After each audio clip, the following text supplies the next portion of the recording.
ഇസ്രായേലിന് നേരെ യമന്റെ മിസൈൽ ആക്രമണം വീണ്ടും. ബെൻഗൂരിയൻ എയർപോർട്ട് താൽക്കാലികമായി അടച്ചതായിരിക്കുന്ന റിപ്പോർട്ട് പുറത്തു വന്നു.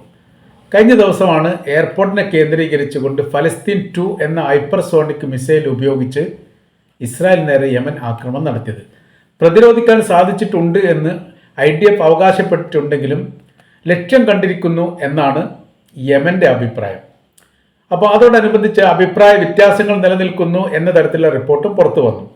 എന്നാൽ ഇതുവരെ യമന്റെ ഭാഗത്തുണ്ടായിരിക്കുന്ന ഒരു ആക്രമണവും കൃത്യമായ രീതിയിൽ സ്ഥിരീകരിച്ചുകൊണ്ട് ഇസ്രായേൽ പുറത്തുവിട്ടിട്ടില്ല എന്നതിനാൽ ഈ കാര്യം ഇസ്രായേൽ കളവാണ് പറയുന്നത് എന്ന തരത്തിലാണ് ലോക മാധ്യമങ്ങളൊക്കെ ഇപ്പോൾ ഈ വിഷയത്തെ കുറിച്ചുള്ള റിപ്പോർട്ട് തയ്യാറാക്കുന്നത്. താൽക്കാലികമായി വിമാനത്താവളം അടച്ചിട്ടുണ്ട് എന്നുള്ള സ്ഥിരീകരിച്ചത് ഭീഷണിയുടെയും ഇങ്ങനൊരു ആക്രമണം ഉണ്ടാവാനുള്ള സാധ്യതയും കണക്കിലെടുത്തുകൊണ്ടാണ് എന്നുള്ള റിപ്പോർട്ടാണ് പുറത്തു വന്നത്. പിന്നീട് എയർപോർട്ട് തുറന്നതായിരിക്കുന്ന റിപ്പോർട്ട് ഈ ഇസ്രായേലി പത്രങ്ങൾ റിപ്പോർട്ട് ചെയ്തു.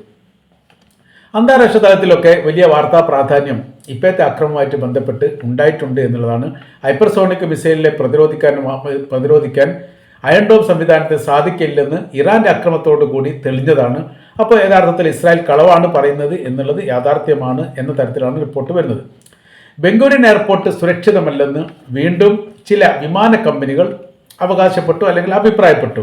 അവർ പറയുന്നു ഈ മേഖല കേന്ദ്രീകരിച്ചുകൊണ്ട് സർവീസ് നടത്തുക എന്നുള്ളത് യുദ്ധസമാന സാഹചര്യത്തിൽ നമ്മൾ നടത്തുന്ന സർവീസ് പോലെ തന്നെയാണ്. ഏത് സമയത്തും അപകടം ഉണ്ടാവാൻ സാധ്യതയുണ്ട് എന്നതിനാൽ പരമാവധി ഈ മേഖല ഒഴിവാക്കിയിട്ട് യാത്ര ചെയ്യുന്നതാണ് നല്ലത് എന്ന നിലപാട് തന്നെയാണ് ഉള്ളത്. ചില യൂറോപ്യൻ രാജ്യങ്ങൾ മുൻപുണ്ടായിരിക്കുന്ന ഈ നിരോധനവുമായിട്ട് ബന്ധപ്പെട്ട് തീയതി നീട്ടിയിരിക്കുന്നു എന്നുള്ളതാണ്. എന്നാൽ ഈ ഭാഗത്തേക്ക് സർവീസ് നടത്താൻ താല്പര്യമില്ല എന്ന തരത്തിൽ മറ്റു ചില റിപ്പോർട്ടിൽ ഇങ്ങനെ കാണുന്നു. റമോൺ അന്താരാഷ്ട്ര വിമാനത്താവളത്തെ ആശ്രയിക്കുന്നതാണ് യാത്രക്കാർക്ക് ഉചിതം എന്നുള്ളതാണ്. ഇസ്രായേലിലെ മറ്റൊരു പ്രധാന അന്താരാഷ്ട്ര വിമാനത്താവളമാണ് റമോൺ അന്താരാഷ്ട്ര വിമാനം. ഏലത്ത് പ്രദേശത്താണ് അത് സ്ഥിതി ചെയ്യുന്നത്. ബെൻഗൂരിയൻ എയർപോർട്ടിൽ നിന്ന് ഏകദേശം 340 കിലോമീറ്ററാണ് ഇതിൻ്റെ ദൂരപരിധിയുള്ളത്. 2019 ഇത് തുറന്ന് പ്രവർത്തിച്ചത്. 2 മിസൈലുകൾ മാത്രമാണ് ഈ മേഖല കേന്ദ്രീകരിച്ചുകൊണ്ട് യുദ്ധം ആരംഭിച്ചതിന് ശേഷം യമന്റെ ഭാഗത്തുനിന്ന് ഉണ്ടായത് എന്ന് പറയുന്നു. ഈ മേഖലയിൽ ആക്രമണം നടത്തിയിട്ടുണ്ട്. റമോൺ അന്താരാഷ്ട്ര വിമാനത്താവളത്തിന് നേരെ 2 മിസൈൽ ആക്രമണം നടത്തിയിരിക്കുന്നു എന്നുള്ളതും 2 മിസൈൽ പതിച്ചിരിക്കുന്നു എന്ന റിപ്പോർട്ടും, എന്നാൽ 2-ൽ 1 മാത്രമാണ് പതിച്ചത്, മറ്റൊന്നിനെ പ്രതിരോധിക്കാൻ വേണ്ടി IDF സാധിച്ചു എന്ന തരത്തിലുള്ള റിപ്പോർട്ടും കാണാൻ വേണ്ടി സാധിക്കുന്നുണ്ട്. ഏതായാലും നിലവിലെ ഇപ്പോഴത്തെ സാഹചര്യം എന്ന് പറഞ്ഞാൽ ഏറ്റവും വലിയ സുരക്ഷിതമായിരിക്കുന്ന എയർപോർട്ടുകൾ ഒന്നായിരുന്നു ബെൻഗൂരിയൻ എയർപോർട്ട്. അതിൻ്റെ സ്ഥിതി അവസ്ഥകളൊക്കെ വളരെ ദയനീയമാണ്. ഏത് നിമിഷത്തിലും ആക്രമിക്കാൻ പാകത്തിലാണ് ഈ ബെൻഗൂരിയൻ എയർപോർട്ടുമായിട്ട് ബന്ധപ്പെട്ട് യമൻ അതിൻ്റെ എല്ലാ രീതിയിലുള്ള പൈതകളും ഉണ്ടാക്കിയിരിക്കുന്നത്. അതിനെ കൃത്യമായ രീതിയിൽ പ്രതിരോധിക്കാൻ വേണ്ടി സാധിക്കുന്നില്ല. ഈ ആക്രമണവുമായിട്ട് ബന്ധപ്പെട്ട് സൈറൻ മുഴങ്ങി എന്നുള്ളതും സുരക്ഷിത മേഖലയിലേക്ക് ജനങ്ങൾ അല്ലെങ്കിൽ യാത്രക്കാർ ഓടിപ്പോകുന്നത് കണ്ടതായിരിക്കുന്ന വിവരങ്ങളും പുറത്തു വന്നിട്ടുണ്ട്. ദിസാറ്റിലെ ഉദ്ധരിച്ചുകൊണ്ട് ചില പത്രങ്ങളാണ് ഈ വിവരങ്ങൾ പറയുന്നത്. ഏതായിരുന്നാലും യാത്രാ സംബന്ധമായിരിക്കുന്ന കാര്യത്തിന് ഈ മേഖല ആശ്രയിക്കുന്ന അത്ര ഉചിതമല്ല എന്ന തരത്തിലാണ് ഡസൻ കണക്കിന് ആക്രമണങ്ങൾ ബെൻഗൂരിയൻ എയർപോർട്ട് കേന്ദ്രീകരിച്ചുകൊണ്ട് യമന്റെ ഭാഗത്തുനിന്ന് വന്നിട്ടുണ്ട്. ചിലതിലെല്ലാം പ്രതിരോധിക്കാൻ സാധിച്ചിട്ടുണ്ടെങ്കിലും ചിലതെല്ലാം കൃത്യമായ രീതിയിൽ ലക്ഷ്യം കണ്ടുകൊണ്ട് എയർപോർട്ടിൻ്റെ മേഖലയിൽ തന്നെ പതിക്കുകയും വലിയ തോതിൽ ഈ ഭൂമി കുലുക്കം ഉണ്ടാകുന്നതിന് സമാനമായിരിക്കുന്ന സാഹചര്യങ്ങൾ ഉണ്ടാകുകയും എയർപോർട്ടിൻ്റെ ചില മേഖലകളിൽ, അതായത് ബിൽഡിങ്ങിൻ്റെ ചില മേഖലകളിൽ തീ പിടിക്കുന്ന സാഹചര്യങ്ങൾ ഉണ്ടാവുകയും 1 മാസത്തോളം എയർപോർട്ട് അടച്ചിരിക്കുന്ന സംഭവം റിപ്പോർട്ട് ചെയ്തു. ഇതൊക്കെ ഇസ്രായേലിനെ സംബന്ധിച്ചിടത്തോളം അവരുടെ ചരിത്രത്തിൽ ആദ്യമായിട്ടാണ് അവരുടെ യുദ്ധവുമായിട്ട് ബന്ധപ്പെട്ട വിഷയത്തിൽ അവരുടെ വിമാനത്താവളം അടച്ചിടുക എന്നൊക്കെ പറയുന്നത്. പ്രതിരോധ സംവിധാന കാര്യത്തിലൊക്കെ വേണ്ടത്ര രീതിയിൽ ഇപ്പോൾ മുൻപത്തെ പോലെ ഇസ്രായേൽ സുരക്ഷിതമല്ല എന്ന് അവിടെ ജനകീയമായിരിക്കുന്ന അഭിപ്രായം തന്നെ ഉണ്ട്. രാജ്യത്തിൻ്റെ അകത്ത് ആഭ്യന്തരപരമായിരിക്കുന്ന ഒരുപാട് വിഷയകാര്യങ്ങളൊക്കെ നടക്കുന്നുണ്ട്. രാജ്യത്തിൻ്റെ പുറത്തും അന്താരാഷ്ട്രീയ വേദിയിലൊക്കെ ഇപ്പോൾ ഇസ്രായേലിനെതിരെയാണ് ലോകം തിരിഞ്ഞിരിക്കുന്നത് എന്നതിനാൽ ഒറ്റക്ക് പിടിച്ചു നിൽക്കാൻ വേണ്ടിയിട്ട് ഇസ്രായേൽ വലിയ പ്രയാസം നേരിടുന്നു എന്നുള്ളത്. അത് ആയുധ രംഗത്തും സാമ്പത്തിക രംഗത്തും സൈനിക രംഗത്തെല്ലാം ആ പ്രയാസങ്ങളുണ്ട്. കാര്യം എന്ന് പറഞ്ഞാൽ ഗസയിൽ പോയി യുദ്ധം ചെയ്യാൻ വേണ്ടിയിട്ട് ഇപ്പോൾ സൈനികർക്ക് ആർക്കും താല്പര്യമില്ല. നിർബന്ധ ഘട്ടത്തിൽ മറ്റ് പോംവഴിയില്ലാത്തത് കൊണ്ട് അവർ ചെയ്യുന്നു. അതല്ലെങ്കിൽ യുദ്ധമുഖത്ത് നിന്ന് പിന്തുരിഞ്ഞ് ഓടുകയോ അല്ലെങ്കിൽ പിന്മാറുകയോ ചെയ്യുകയാണെങ്കിൽ അറസ്റ്റ് ചെയ്ത് ജയിലടക്കും എന്നുള്ള ഒരു സാഹചര്യങ്ങൾ അല്ലെങ്കിൽ അങ്ങനത്തെ ഒരു മുന്നറിയിപ്പ് ഗവൺമെൻറ്റിൻ്റെ മുമ്പ് നൽകുകയും ഒരുപാട് IDFകാരെ പിടിച്ചിട്ട് ഇസ്രായേൽ ജയിലിൽ അടക്കുകയും ചെയ്തിട്ടുണ്ട്.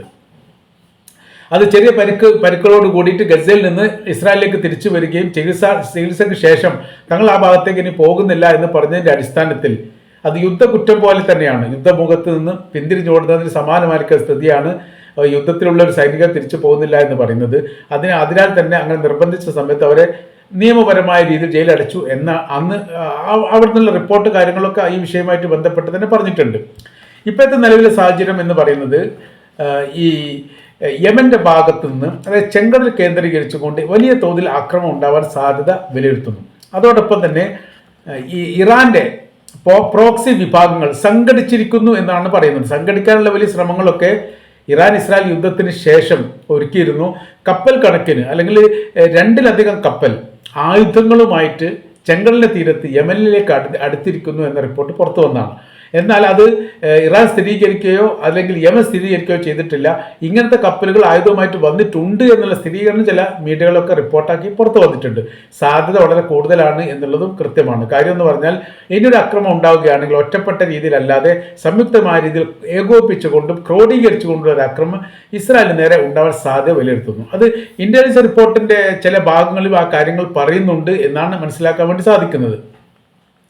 അത് ഇസ്രായേൽ നൽകിയിരിക്കുന്ന ഇസ്രായേലിന്റെ പ്രതിരോധ ഡിപ്പാർട്ട്മെന്റിന് നൽകിയിരിക്കുന്ന ഒരു മുന്നറിയിപ്പിന്റെ ഭാഗമായിട്ട് കാണാൻ വേണ്ടി സാധിക്കുന്നു. ഇപ്പോഴത്തെ വിഷയം എന്ന് പറയുന്നത് ചെങ്കടലിൽ ഇപ്പോൾ പൂർണ്ണമായിരിക്കും സ്വാതന്ത്ര്യം യമനുകൾക്ക് കിട്ടിയ തരത്തിലാണ്. കാരണം അമേരിക്ക അമേരിക്ക കരാർ വ്യവസ്ഥ ഉണ്ടായതിനു ശേഷം അവർ അവിടുന്ന് എല്ലാ കാര്യങ്ങളും കഴിച്ചുകൊണ്ട് അവർ തടിയെടുത്തു. ഇപ്പോൾ യഥാർത്ഥത്തിൽ ചെങ്കടലിനെ കേന്ദ്രീകരിച്ചുകൊണ്ട് പ്രതിരോധം ഉണ്ടാക്കാൻ വേണ്ടി ഇപ്പോഴത്തെ ലോകത്തിൽ ഒരു ശക്തിക്കും സാധിക്കുന്നില്ല എന്നുള്ള യാഥാർത്ഥ്യമാണ്. കാര്യം യമൻ വന്നുകൊണ്ട് യൂറോപ്യൻ രാജ്യങ്ങളെയോ അല്ലെങ്കിൽ മറ്റുള്ള രാജ്യങ്ങളെ ആക്രമിക്കുകയോ പിടിച്ചു കൊണ്ടുപോവുകയോ അങ്ങനത്തെ കാര്യങ്ങൾ ചെയ്യുന്ന സമയത്ത് സാധാരണഗതിയിൽ അതിന് പ്രതിരോധം ഉണ്ടാക്കാറുള്ള അമേരിക്കയാണ്. എന്നാൽ അമേരിക്കയ്ക്ക് ഇപ്പോൾ യമനെ ആക്രമിക്കാൻ വേണ്ടി ഒരു താല്പര്യമില്ല. അതിൻ്റെ കാര്യം എന്ന് പറഞ്ഞാൽ വലിയ നാശങ്ങളും നഷ്ടങ്ങളും യമനിൽ നിന്ന് അമേരിക്കയുടെ കപ്പലുകളും സൈനികരും നേരിട്ടിട്ടുണ്ട്.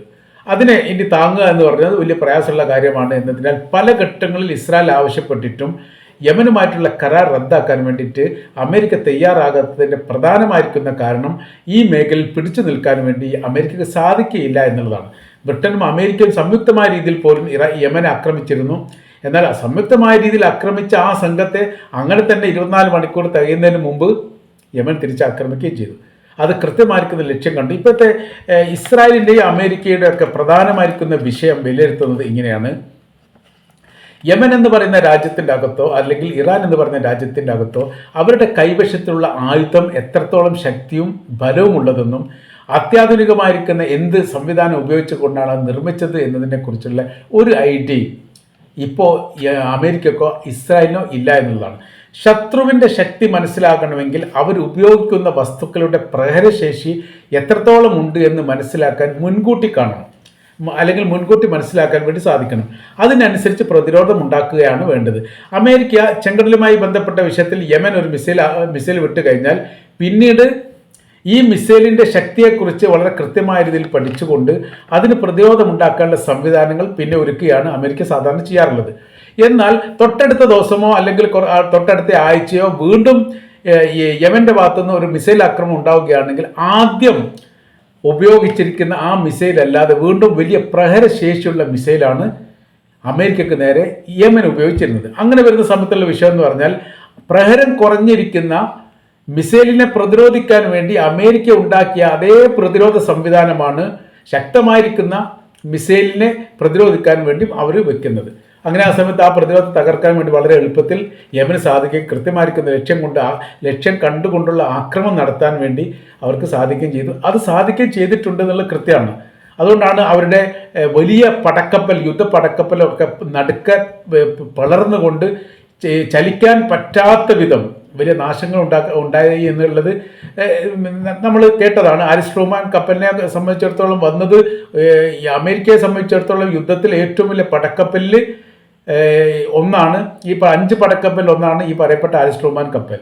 അത് പൊടിഞ്ഞു പോയ രീതിയിലാണ് പിന്നീടുള്ള അതിൻ്റെ റിപ്പോർട്ട് കാര്യങ്ങളൊക്കെ പറയുന്നത്. ഇസ്രായേലിനെ സംബന്ധിച്ചിടത്തോളം അവരുടെ വിഷയങ്ങൾ ഇപ്പോൾ ഇങ്ങനെയാണ്. 2 തരത്തിൽ അവർ കണക്ക് കൂട്ടുന്നു. ഒന്ന്, ഒരു പ്രാവശ്യം ഉപയോഗിച്ച മിസൈൽ അല്ല പിന്നീട് രണ്ടാമത് ഇറാൻ ആണെങ്കിലും യമൻ ആണെങ്കിലും ഉപയോഗിക്കുന്നത്. അതോടൊപ്പം തന്നെ ഇസ്രായേലിന്റെ കൈവശത്തിലുള്ള പ്രതിരോധ സംവിധാനം അയൺ ഡോം ആണെങ്കിലും ആരോ ആണെങ്കിലും അമേരിക്കയുടെ പ്രതിരോധ സംവിധാനങ്ങൾ ആണെങ്കിലൊക്കെ അതിൻ്റെ അകത്തുള്ള പ്രതിരോധ സംവിധാനത്തിൻ്റെ സാങ്കേതിക വിദ്യകൾ വളരെ കൃത്യമായ രീതിയിൽ മനസ്സിലാക്കാൻ വേണ്ടി ഇറാന് സാധിച്ചിട്ടുണ്ട്. അതുകൊണ്ട് ഇന്നന്ന മിസൈൽ വിട്ട് കഴിഞ്ഞാൽ ഇന്നന്ന രീതിയിലാണ് അതിന് പ്രതിരോധിക്കാൻ വേണ്ടി സാധിക്കുക എന്നുള്ള സാങ്കേതിക വിദ്യയുടെ രഹസ്യം ചോർന്നു പോയത് കൊണ്ട് അതിന് ബദലായിരിക്കുന്ന മിസൈലുകളെ, ദീർഘദൂര മിസൈലുകളെ ഒക്കെ നിർമ്മിക്കാൻ വേണ്ടിയും ഹൈപ്പർസോണിക് മിസൈലിനെയൊക്കെ നിർമ്മിക്കാൻ വേണ്ടിയും ഇറാൻ സാധിച്ചു. അതുകൊണ്ടാണ് ഇറാൻ്റെ മിസൈലിന് മുൻപിൽ അമേരിക്കയുടെ ശക്തി ചോർന്നു പോയിരിക്കുന്നത്. അപ്പോൾ ഇപ്പോഴത്തെ വിഷയം എന്ന് പറഞ്ഞാൽ ഇതിന് ബദലായിരിക്കുന്നത് ഇറാൻ്റെ കൈവശത്തുള്ള പരമാവധി പ്രഹരശേഷിയുള്ള ആയുധങ്ങൾ, പ്രത്യേകിച്ച് മിസൈലുകളൊക്കെ യമൻ്റെ കയ്യിലും ഉണ്ട് എന്നുള്ളത് സ്ഥിരീകരിക്കപ്പെട്ടതാണ്. അവരുടെ ആക്രമണം ഒറ്റപ്പെട്ട രീതിയിൽ കഴിഞ്ഞ ആഴ്ച, ഇതിപ്പോൾ ഈ ഒരു അക്രമം നടന്നിട്ട് ഇന്നിപ്പോൾ നടന്നിരിക്കുന്ന അക്രമത്തിന് മുൻപ് അവർ അക്രമം നടത്തിയ ഏകദേശം ഒരു 7 ദിവസങ്ങൾ കഴിഞ്ഞ്, ഒരാഴ്ചകൾ കഴിഞ്ഞ്, 10 ദിവസത്തിന് അടുത്തായി. അപ്പോൾ ഗ്യാപ്പ് വിട്ട് കഴിഞ്ഞ് ഇവർ അക്രമം നടത്തുന്ന സമയത്ത് 24 മണിക്കൂറുള്ള നിരീക്ഷണ കാര്യങ്ങളൊക്കെ ഒരാഴ്ചയൊക്കെ അക്രമം ഇല്ലെങ്കിൽ അവർ അവസാനിപ്പിക്കുന്നതിൻ്റെ അന്നത്തെ രാത്രി തന്നെ ഇവർ ആക്രമിക്കുകയും ചെയ്യും. അങ്ങനത്തെ വല്ലാത്തൊരു പ്രതിസന്ധിയിലൂടെയാണ് ഇപ്പോഴത്തെ ഇസ്രായേലിൻ്റെ അവസ്ഥകളും സാഹചര്യങ്ങളും നിലനിൽക്കുന്നത് എന്നാണ് നമ്മൾക്ക് മനസ്സിലാക്കാൻ വേണ്ടിയിട്ട് സാധിക്കുന്നത്.